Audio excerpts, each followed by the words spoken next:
So to sum up what everybody else said, I believe it's 100% about the boundaries. Um, you have to be able to it like so. All right, if I walk in a room, it's certain people I'm going to identify if I feel they get active the way I get active, and I will monitor that.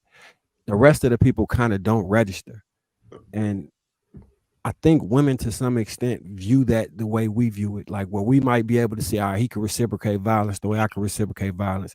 It's not that many people most of the time.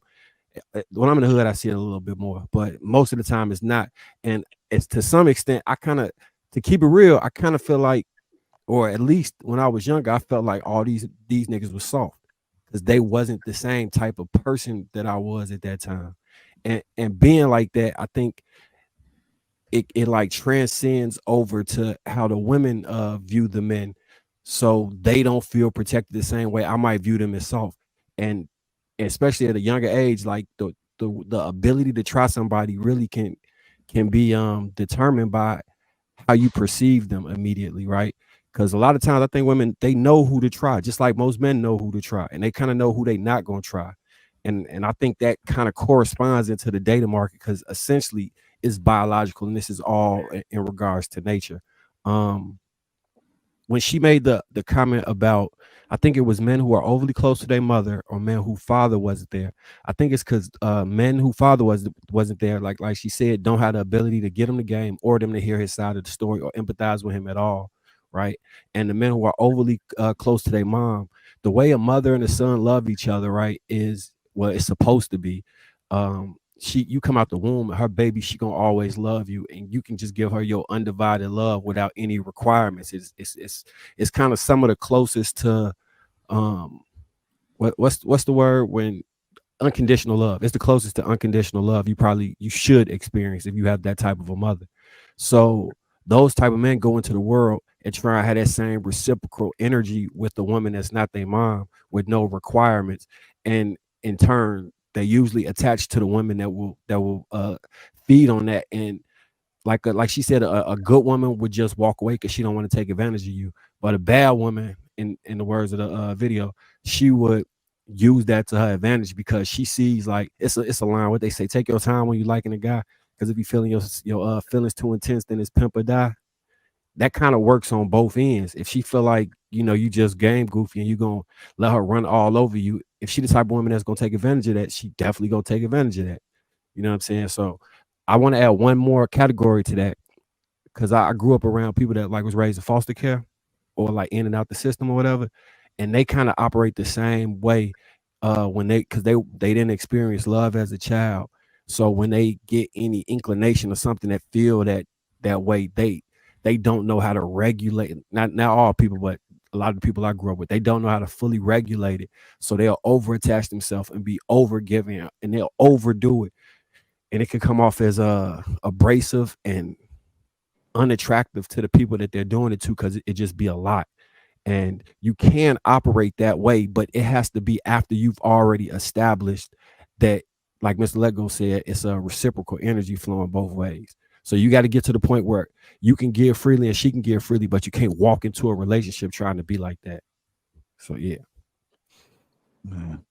Go ahead, Sweeney. Uh, when the phrase "nice guys finish last" was coined, I'm gonna give an example. A perfect example of that is if anybody ever seen that Tupac interview, and he talked about how he was doing. He felt he genuinely had respect for women.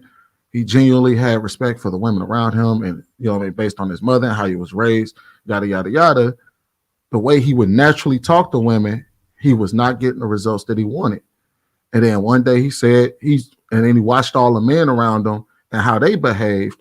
And he was like, shit, these women are still getting all the women, yada, yada, yada.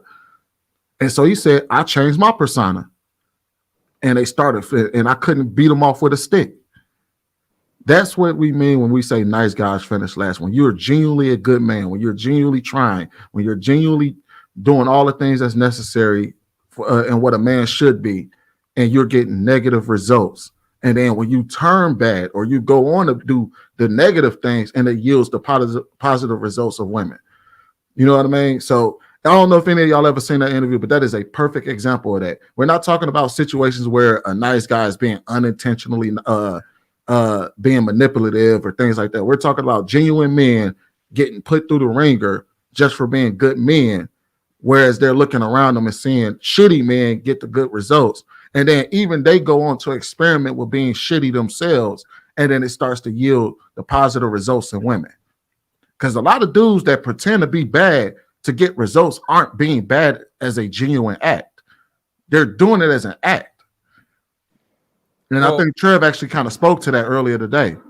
Sweeney, I seen that video what you was talking about, but if you remember Tupac's mannerisms in that video, he ain't getting no women acting like that. He was very feminine in that video. So the level, you know, because I always look at it's two extremes, but then you got a middle ground, right? Whether he went too extreme is one way, but where he was in that video, he was way over here, super feminine. Like he was doing his hands like he was like super gay looking or whatever. Well, I would argue that even if he went to the far extreme, so if he was too feminine on this end not to get no results, then going too extreme to the other end should also yield no results. Well, it's a lot of trouble.